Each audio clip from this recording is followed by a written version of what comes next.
So I ended up buying these from eBay.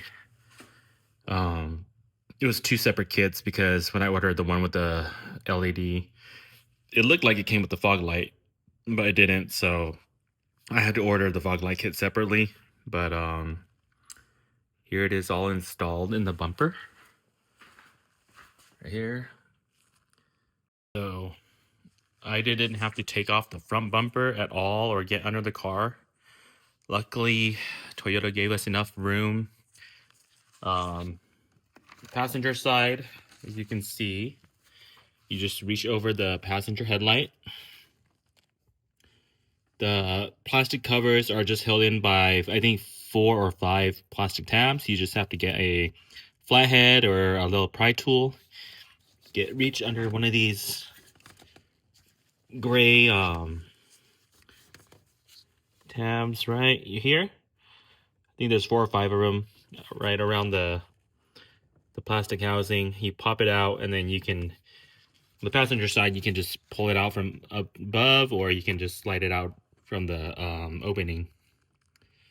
But yeah, it just pops in, locks in with all the clips, and you do the same thing on the driver's side.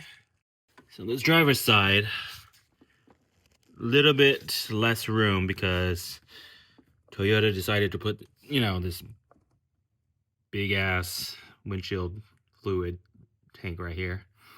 But essentially do the same thing. It's a little bit of a tight fit, but if you can reach around and pop out the existing cover, there's one little push, what do you call it? One of these plastic tabs. There's one on each side. It's easier to get to on the passenger side, but on the driver's side, I ended up just forcing it out all the way because the aftermarket one doesn't even use it. So it's right there. And again, when you just have to loosen the top tab and you can pop it out, and you just force the whole thing out, and then you just feed the new one in the same way, and you plug in all the connectors. So because it's it has the LED daytime running light, also has acts as a turn signal. There's a yellow wire that you have to splice into. I believe it's one of these wires right here for the DRL slash turn signal on the XLEs.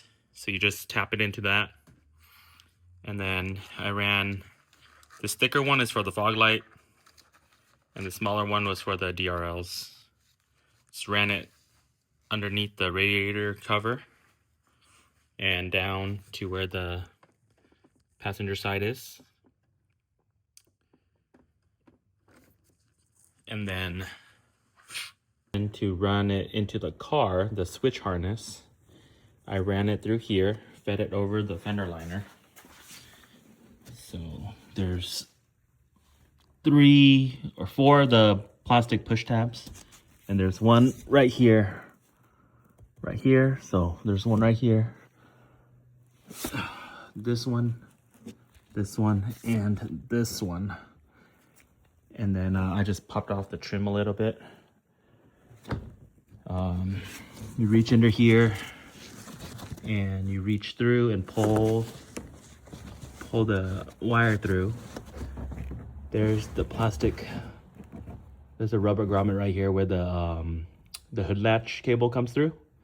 So I just pulled the rubber grommet out, I ran the switch wire through it, and then I'm going to push this back in and maybe seal it if there's any gaps. And then, as you can see, kind of. So this is the switch wire. You'll see it. It comes through the carpet, and then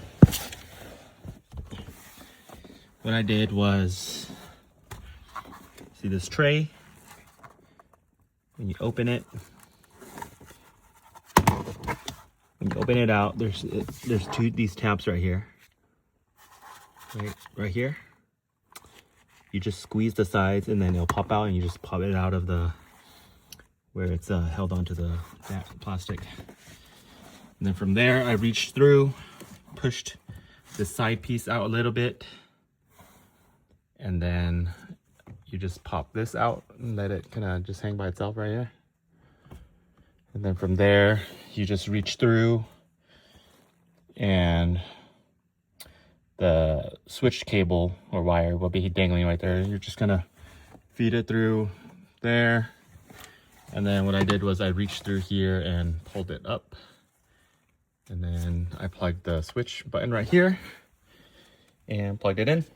And then you just have to put everything back into the tabs, and then you're done inside. And then for the daytime running light, on mine, there was the red, white, and black. So again, the black one is right here. It's grounded in a bolt under here. I use these Posi-tap connectors. White goes to white, red goes to the middle one, and then the yellow for the turn signal goes to the wire that's opposite of white. And then for the passenger side, you only have to tap the green wire for the turn signal.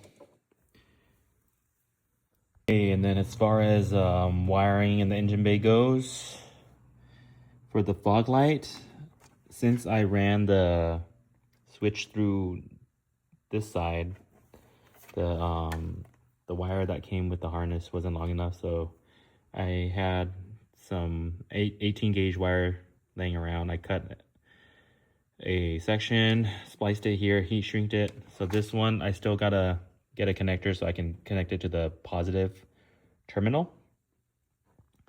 And then there's a red wire. This one has to go to a 12 volt source in the fuse box. I believe it's going to be this 10 amp fuse right here. And then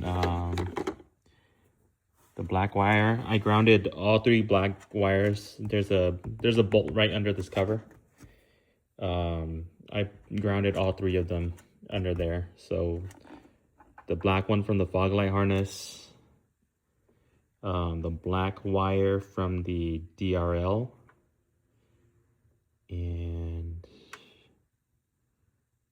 forgot what the other black one was, but my kit had 3 grounds, so I grounded all 3 under a bolt in here.